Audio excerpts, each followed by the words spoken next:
Today in Atlanta, this team of elite engineers is embarking on an epic endeavor. We're already out of whack. They're racing to build a remarkable new superstructure.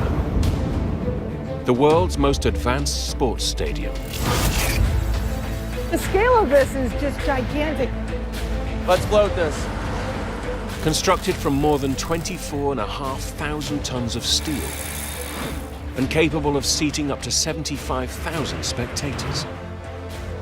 They're pushing to complete this ambitious geometric structure in time for the new football season. On these big projects, there's always schedule pressure. And that's what this is all about, schedule. To build this colossus, the team must battle extreme heights. Man, it's an adrenaline rush, but ain't nothing that beats And deadly winds. As you're working in an elevated situation, wind gusts knock you off the iron. It don't matter how long you've been doing this. One mistake can cost you your life. This super stadium ranks in a league of ambitious new engineering wonders that are bigger, faster, taller, and more advanced than anything ever constructed before. This series charts the inside story of the extraordinary race to build these giants.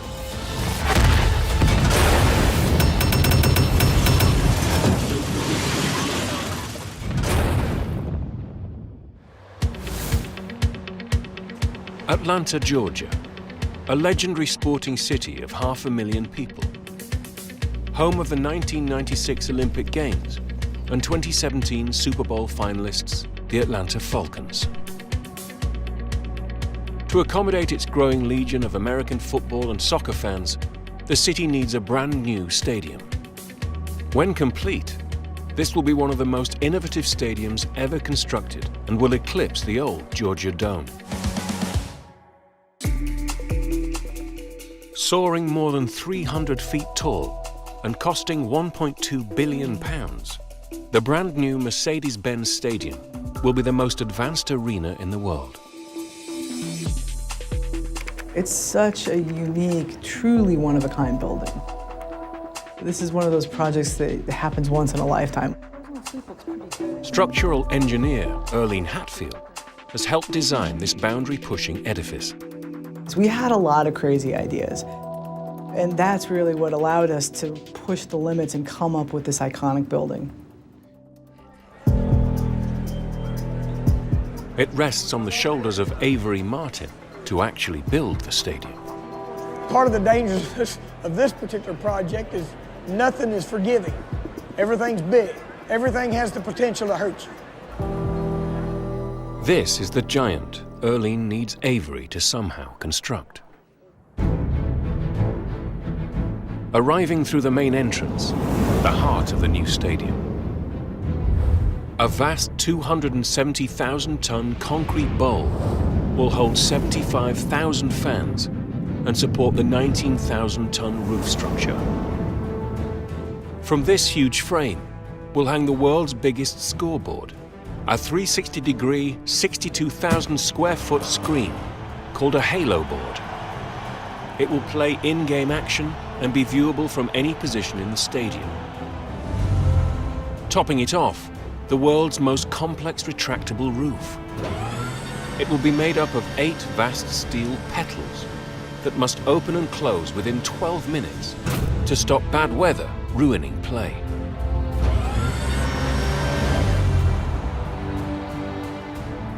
Designing and installing this roof will be the most challenging part of this ambitious build. This is very, very complicated geometry. Nothing like this is even close to ever having been done before. Stadiums with retractable roofs have revolutionized sports, giving fans year-round action. But the more complex the roof system, the more there is to go wrong. Montreal's Olympic Stadium, built in 1976, had one of the world's most complicated retractable arena roofs. But it ripped and failed over and over again, even when it was converted to a fixed roof. This is the kind of disaster the builders of Atlanta's new stadium must avoid at all costs. My God, what did I get myself into? Building this one-of-a-kind arena involves a series of key stages. First, the team must lay down the 18-acre foundation. Then, workers will build 19 vast reinforced concrete columns. This is all that will eventually support the roof.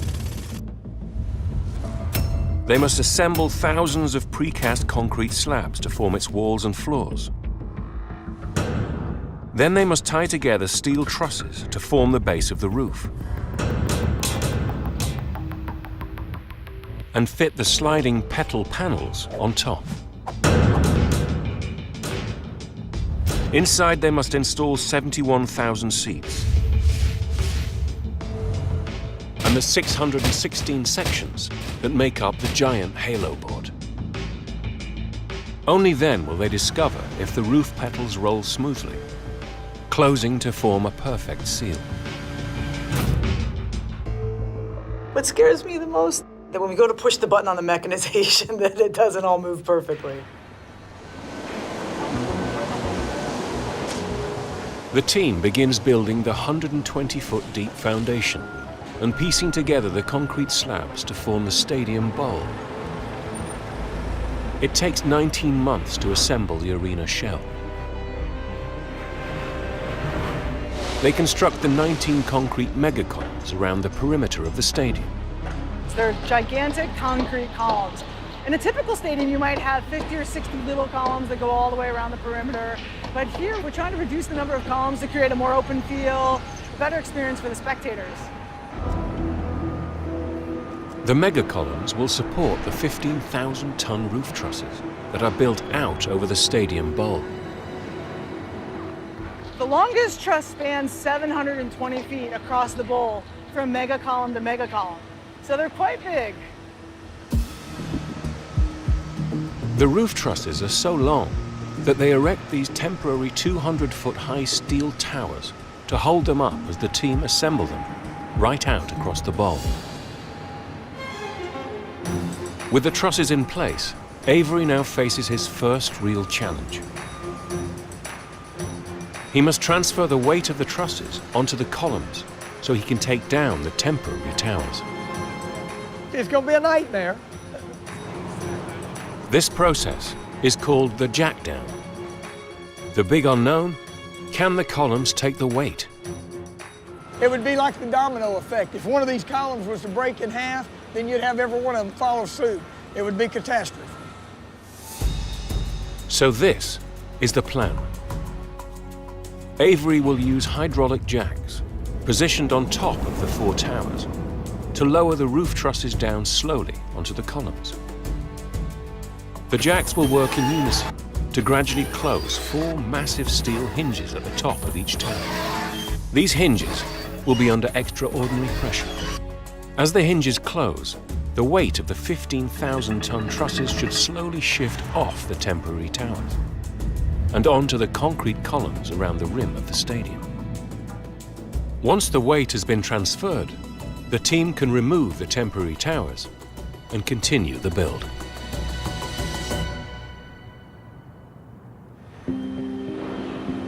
This is a big major milestone for us.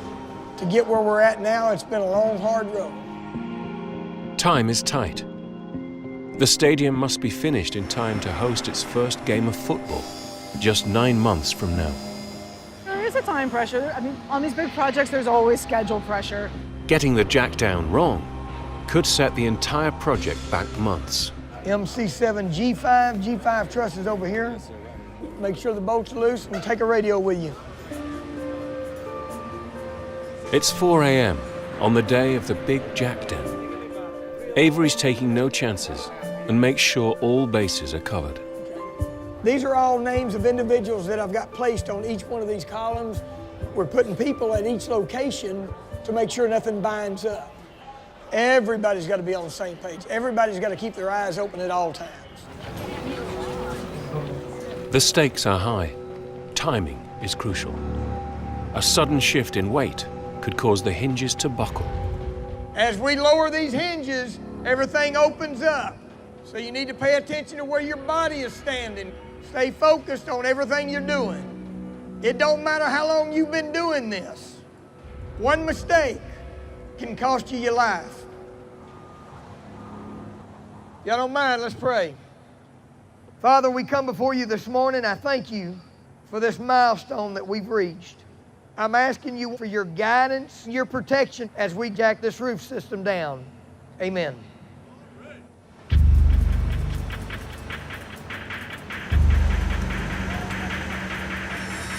It takes gangs of 5 workers positioned at the top of each 200-foot high tower to operate the jacks. This isn't a job for the faint-hearted. Well, we gotta stay up here till it's done. That could be 15, 20 hours. Once this comes down, it will not be able to put it back up. So it's critical that you pay attention, it's critical that you know what you're doing, and it's critical that you have clear communication. All right, guys, it's time to go. Let's start jacking this thing down. Everybody make sure you get your hands and feet out of the way. Pay attention to the movement.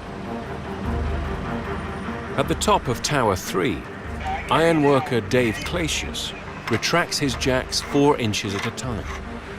Each cycle lowers the trusses by 1 inch. We'll do it many times. I think about 15 times to get it down.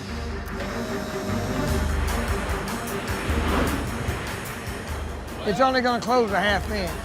Avery must coordinate the teams at the top of each tower to lower their jacks at exactly the same pace. How you doing, Henry? We've been 50 minutes for 1 inch. Go ahead.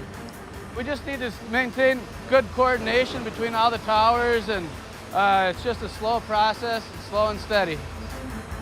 As the trusses drop down, these clever bearings that slide gently transfer the roof's massive weight onto the concrete columns. This slide bearing is designed to move in and out as we jack this building down. It's going to allow this truss to move and flex. It takes 8 hours for the team to reach the halfway point of the jack down. Nick, Coming up!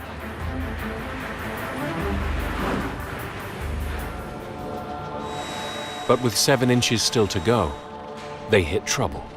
Boy, we're getting heavy. Yeah, you're getting heavier too yet. The jacks are overloaded, and the hinges are close to snapping under the enormous weight of the trusses. Some of the iron workers up on the top of the towers noticed that some of the steel is deforming. So they have stopped to take a look at what's going on. We're gonna have a long day. The steel hinges start to bend. If they bend any more than a few millimeters, they could buckle. The worst case scenario is that the jack would fail and the roof would come down very quickly.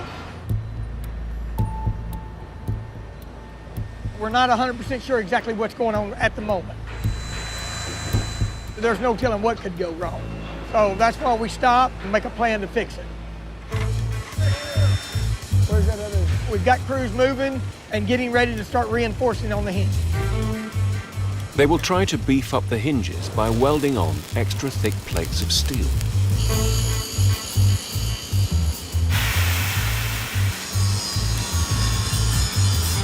Each plate is carefully engineered and sent up to the top of the towers. The crew work 24/7 to reinforce all 64 hinge arms with the inch-thick steel armor plates.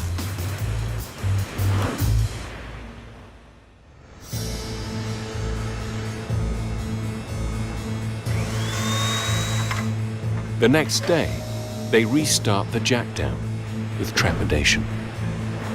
Everything's going to be monitored and watched as we begin to jack this roof down again. Just one more step in the process of eating this animal. Pay attention to the movement. The team keep a close eye on the hinges to check they hold up. We just keep coming down until you see daylight, and then the truss is holding itself. After an anxious 18 hours, touchdown.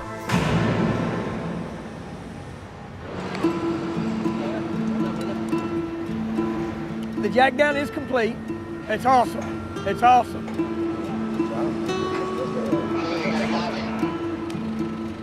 You know, this roof structure is so unique. It's awesome. It feels great. With the roof trusses now resting on the concrete columns around the edge of the stadium, they can take down the temporary towers. This clears space inside the stadium bowl to erect the stands for the seats, fit out the interior, and build the retractable roof petals. Major accomplishment. Now the hard work begins. Over the next 4 months, workers pick up the pace. They piece together the geometric steel and plastic facade to create the stadium's show-stopping exterior.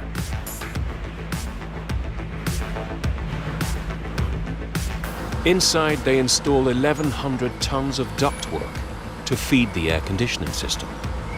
Atlanta is a very hot place. Can't imagine sitting for 3-4 hours inside a stadium without air conditioning. They feed in 1,600 miles of electrical wiring and 60 miles of pipes to service over 1,500 toilets.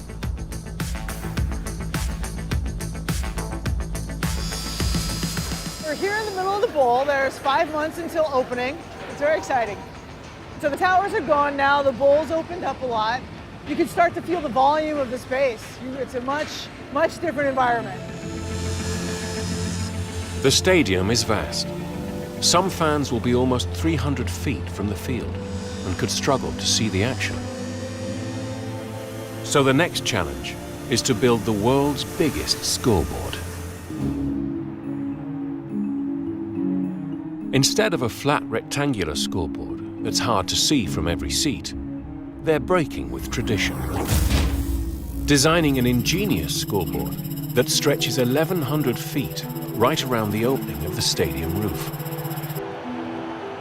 It will be made up of 1,848 massive flat-screen cabinets, each carefully angled to create the curve. Called a halo board, fans will be able to see this 62,000 square foot scoreboard from any seat in the house. Now that the towers are out, you can see the curvature of the video halo. You can see the steel trusses that support the video halo.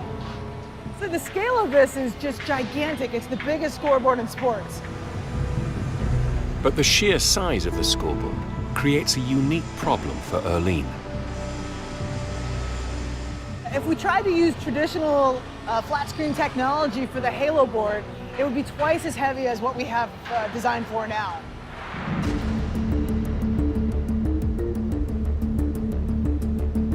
The solution is being developed 1,200 miles away in South Dakota. We have not been asked to design or manufacture anything like the Halo display before. Toby Pulsher has spent 2 years designing special lightweight screens that will fit together to form the scoreboard. The definition is similar to what you would see at home. It's a high-definition display, except that you'll be sitting several hundred feet from the actual screen. To create a high-definition video image the length of 3 football fields, Toby can't use traditional LCD flat-screen technology. We had to modify our standard way of doing things to fit the requirements in terms of power and weight. To build this screen, he will use 37 million light-emitting diodes, LEDs, almost halving the weight compared with flat-screen technology. Essentially, your imagination is the only thing that limits the design and the size and the scope of LED displays. Each LED has a fixed color, red, green, or blue. By grouping these 3 colors together, Toby creates a pixel. By driving those LEDs at different intensities, making them brighter or dimmer, we can effectively produce any color imaginable. 864 LEDs make up one 14 by 14 inch panel. 23 panels are installed into one halo board cabinet. So one option is that we could make the cabinets out of steel, but weight is a big factor. And steel is a lot heavier than aluminum. So using an aluminum cabinet saves on weight and saves on shipping costs and saves money overall.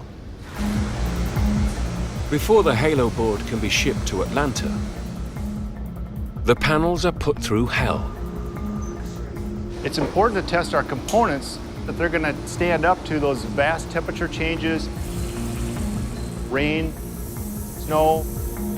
We do not want them breaking down at key moments during the big show. Vibrations caused by the sliding roof could take their toll on the screen. What we're doing is making sure that that display will be able to withstand the opening and closing of the roof. Once tested, the 1,848 cabinets that make up the scoreboard need wrapping and packing for the long trip south.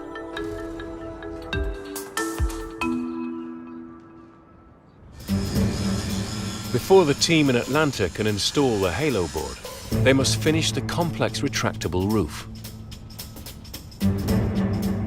Next challenge, figure out how to open and close the roof in a super quick 12 minutes. We're just gonna go straight up with it. But I get asked a lot, are you really gonna be able to design that? Can they really build something like that? To keep it simple, the team could make the roof from two large sections that run on long sets of rails. But these roof panels would be heavy and take a long time to roll back. So Erlene's roof will be made up of 8 smaller panels that run along 16 shorter rails. The panels, called petals, are made up of 4 massive steel frames. Each 450-ton petal sits on 2 rails. The inner rail is just like any rail track. Sets of wheels attached to the petal will allow it to roll smoothly on top of the rail. But this won't work for the outer rail. As the petal moves out over the bowl, the back would lift upward as the front tries to tip. So they will position the rear set of wheels underneath the outer rail. This locks the back of the petal into the stadium roof. As the petal slides along the roof, the wheels will roll beneath the outer rail to stop the petal from falling. Being creative in structural engineering is walking a very fine line. We have to figure out exactly where that fine line is. Up on the roof, the team lays the rails that will hold the petals. Good, everything's tied down, ready to go. Very nice. While down in the bowl, We don't have a shim on this side. Avery oversees the construction of the vast retractable roof petals. The petals are too big to be built and lifted onto the roof in one piece. So they're built in 4 sections, a heel that connects to the fixed roof, 2 middle pieces, and the tip that slides out over the bowl. The bowl has become a massive factory, churning out petal sections. It's relentless. It never stops. This work site is crammed. As soon as a piece of petal is built, they must hoist it up into position on the roof to make way for the next one. Good over there? Oh, Lord. Space. There's never enough space. As we built these things, these petals, it's crucial that every lift continues to follow the next one. Otherwise, number one, you can't meet the schedule, and that's what this is all about, the schedule. Avery must hit his deadline. The stadium must be open in less than 5 months. It's critical that every piece of the roof is precisely the right shape and size. Oh my God. We're checking every measurement, making sure everything's lined up, because once you go up with it up in the air, you're stuck with it for days while you're trying to get it fit up. This side's low. Need to come down 1/8. The team gear up to lift one of the largest petal sections into place. Got to come up 7/16. And everything's looking pretty good. With a storm due to blow in tonight, they're keen to get moving fast. The weather has affected the schedule tremendously on this project. Just 2 weeks ago, we had 4 days of downtime just strictly for rain. When weather comes in, it shuts you down.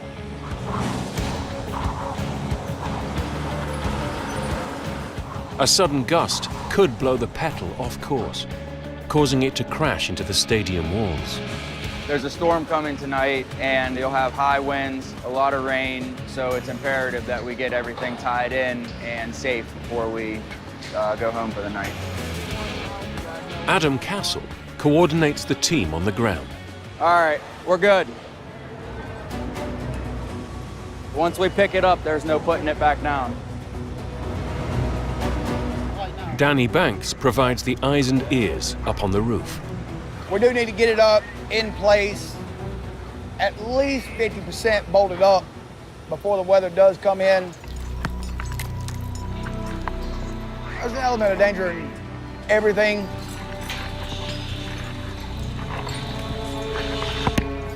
You get complacent, go to hang over an edge, slip, whatever the case may be. There's always something.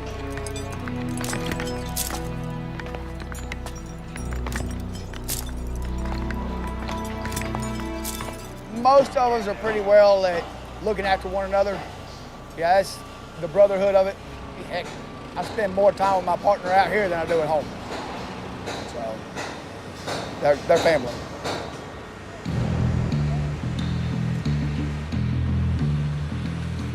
Let's go ahead and start cabling up. Nice and easy. Let it ride off this wood.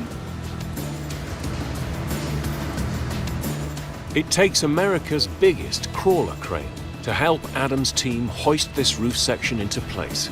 Some of the ironworkers call it the beast. Big boy or Big Red. They call it Big Red. Yeah. It's probably been called so many names that it's pathetic. But it's been an awesome crane to have on this project.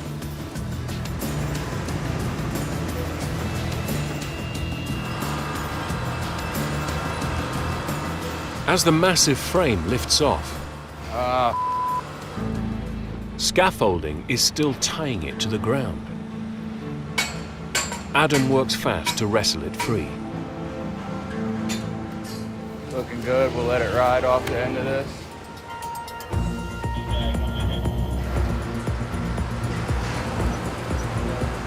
Two ground crews grapple the structure with ropes to stop it swinging out of control as it rises.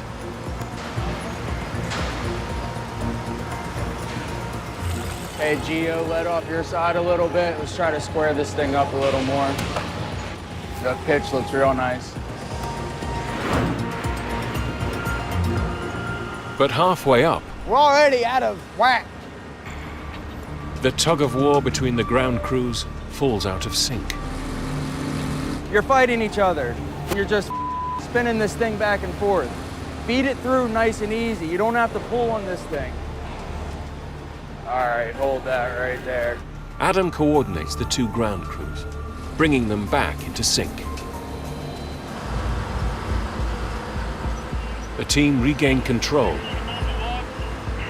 and the petal continues its ascent. Hey, Danny, you up there yet? On top of the roof, Danny and the ironworkers wait to bolt the petal section into place as the storm approaches. As you're working in an elevated situation, wind gusts knock you off the iron. It's got its hazards. Construction workers that are up here, they're almost like mountaineers. They work at heights. They have special training. Man, it's an adrenaline rush, but ain't nothing that beats it. It's the best thing in the world, man. This is a dangerous, scary lifestyle, man. But that's what you get paid for. I don't think I would be a very good iron worker, no. Your typical everyday iron worker does have a screw loose. So it's all about glory. Cowboys in the sky, right? It's a beautiful thing when a plan starts to come together.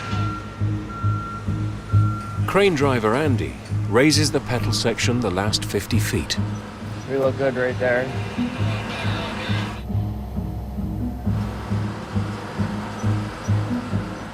Let me know when you're up at elevation there, Danny. They have to get it above the catwalk, keep it even on both sides, all while walking in. This is where it gets tricky.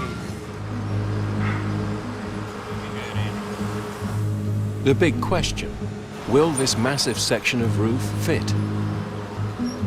If it doesn't, it's back to the drawing board.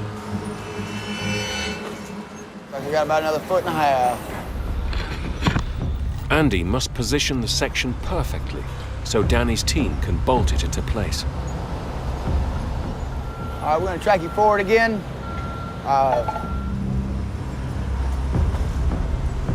Every one of the bolt holes must line up. We drive pins through the holes to get everything to line up. You need everything to be square, plumb, everything lined up. Easing down, about another foot. Tell me what you see. Everybody's in radio communication. Hold that. Control of these pedals is critical. You can't let them go. You've got a catastrophe. At the key moment, just as the team make their final adjustments, I need slack in that tagline. Danny's radio goes down. Can you hear me, Steve? Can you hear me, Dave? The storm is imminent. They only have one chance to secure the steel, or they must abort the lift. They're not slacking off. They're just holding it. Without comms, Danny can't direct the ground crews. That's got this hole in and out, which means it's over. We're See if you can tell them to slack off on that damn. Y'all slack off on the east side tagline some more, please. Fortunately, the Brotherhood of Ironworkers comes to the rescue, helping Danny to regain command. Can you hear me now? I hear everything. There's a little bit of a radio malfunction. One of the mics stopped working, but the backup guy took over, and the transition was smooth. Wrap that piece. Finally, the first bolt is in. Woo! Hold it. And Danny can tighten the nuts. We got 2 diagonals started. We're working on the third one.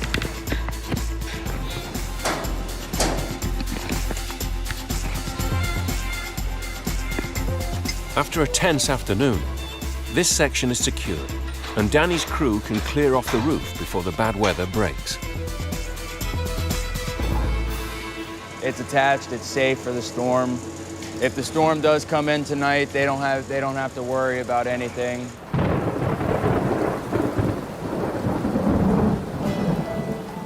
The ironworkers have another 23 petal sections to install over the next 3 months.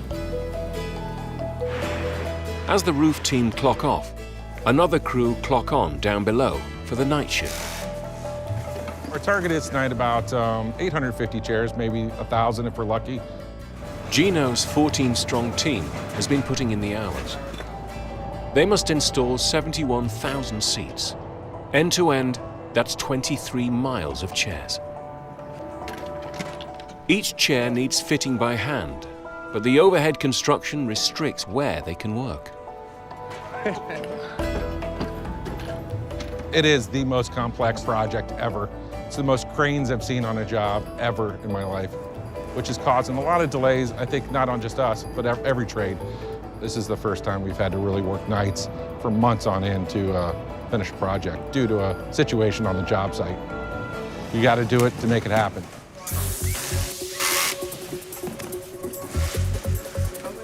Yo, let's get these chairs out on the platform. Let's go.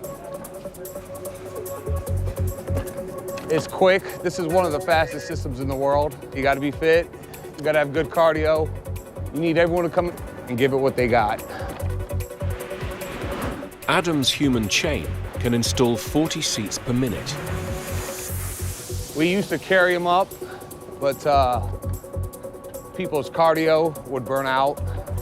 There we go. Now I feel it.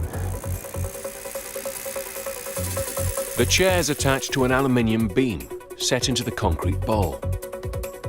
After the beam's all installed, the chair just kind of slides in. This is a unique system because it clips into the beams.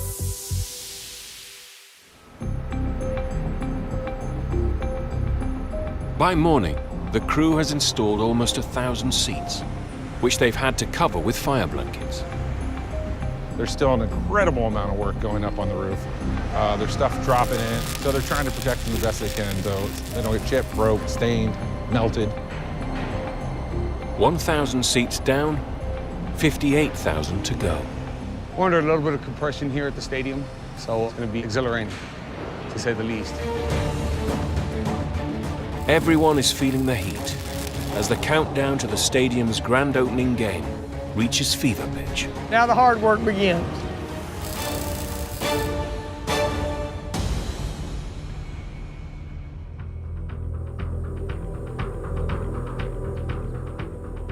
The team building the new Mercedes-Benz Stadium has reached the final stage. Over the last 3 months, they've completed the exterior and built the steel frames of the 8 vast retractable roof pedals. Inside, the seating is almost finished. Now they can begin to install the world's biggest sports screen. The 60-foot high, 1,100-foot long Halo board. It's amazing how big it is and how much weight it is. The giant screen was manufactured in South Dakota, made up of 43,000 LED panels, packed into 1,848 cabinets. With the cabinets now on site, the team must bolt them together into 14-foot high blocks. No let out. We got to go full speed ahead, make our deadline. Installing the 616 sections of the screen will take great skill. We have a crew of about 15 guys. So when a section comes to them, they'll grab it, set it in place very carefully, and then they'll bolt them together. And then once they get it all aligned, we'll get it welded in place.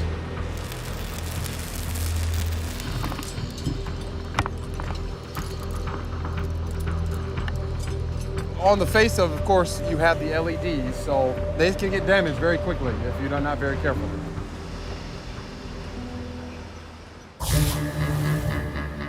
As the 3,500-ton retractable roof closes, the steel holding the Halo board will move and flex. The delicate LED cabinets could be crushed together, damaging the screen. So the team has engineered 8 ingenious expansion joints into the Halo board structure.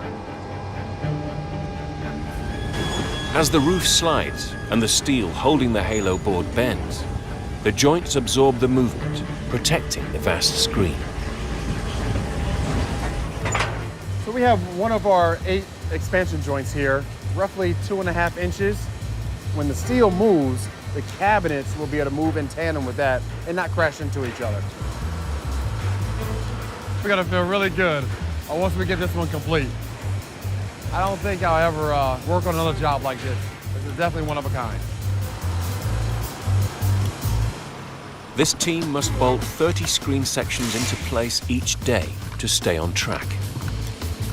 They're expecting to see the fans in here real soon. Next thing you know, you'll have grass on the field, I guess.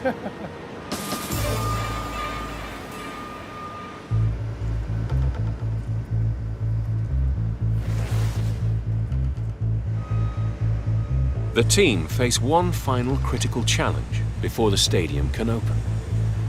They must attempt to close the world's most complex retractable roof for the very first time. This is a crucial test. The moment that everybody has been working towards over the past 3 years. It's a big moment. It's a big moment. Everybody's excited, ready to get this thing closed up. People ask me, can you really do that? Are you crazy? Can you get this thing to work? We don't want any mechanical failures. It is very important that this test goes well. All the petals must roll along their tracks together at the right speed. If any of the petals run at the wrong speed or have been installed at the wrong angle, the frames could collide, jamming the entire system.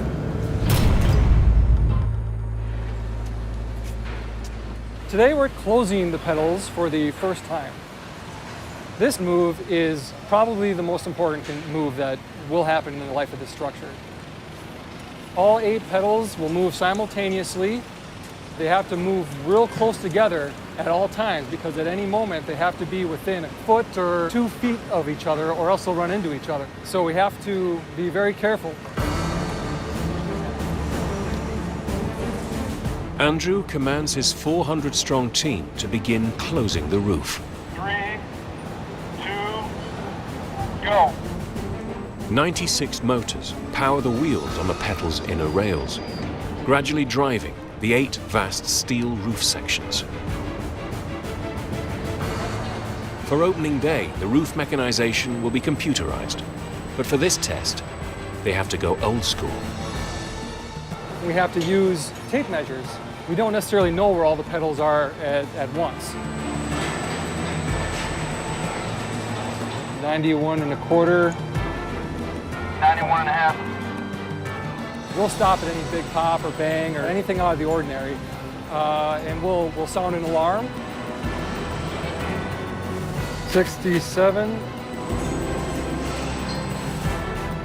We're about 48% now from the closed position, so a little over halfway. 31. The roof is almost closed. But will the petals meet in the middle? 11. Once those tips all come together, that'll be the closed position and that'll be a success. We don't necessarily know where they're going to line up, so we're going to be watching how close they get and how well they align. 4, 3, 2, 1.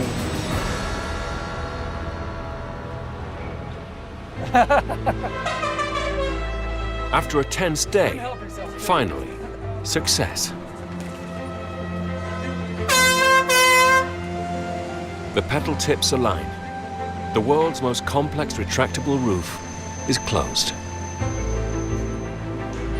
Once the team has clad the petals, the roof should be watertight. We did it. We are at 100% closed. It's a great feeling. The big step towards getting the stadium open. It changes the entire ambiance of the building. You know, it feels like you're in a different structure altogether. It's pretty cool.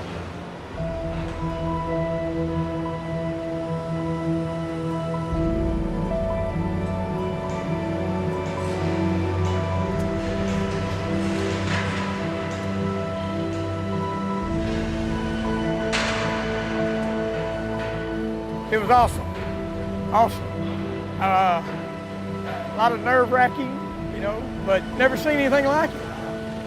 When it's the first time something has ever been done, you look back and say, hey, I was a part of it.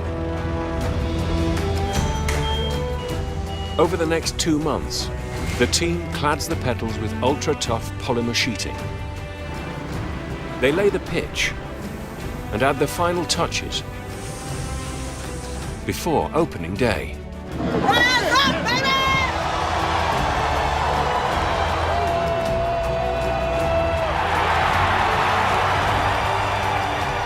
And that building is going to be exciting to go to for many, many years. When you walk into it, it's not like anything you've ever seen. After more than 3 years and a whole lot of engineering ingenuity, workers have installed the largest screen in sport. This job is once in a lifetime. And built the world's most complex stadium roof to complete the world's most advanced arena. When I started this project, I never dreamed it was going to be a project of this size. This stadium has overwhelmed me. I'll say that. It's been overwhelming.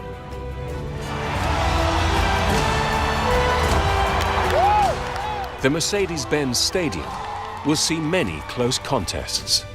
but nothing that can equal the battle to build this giant.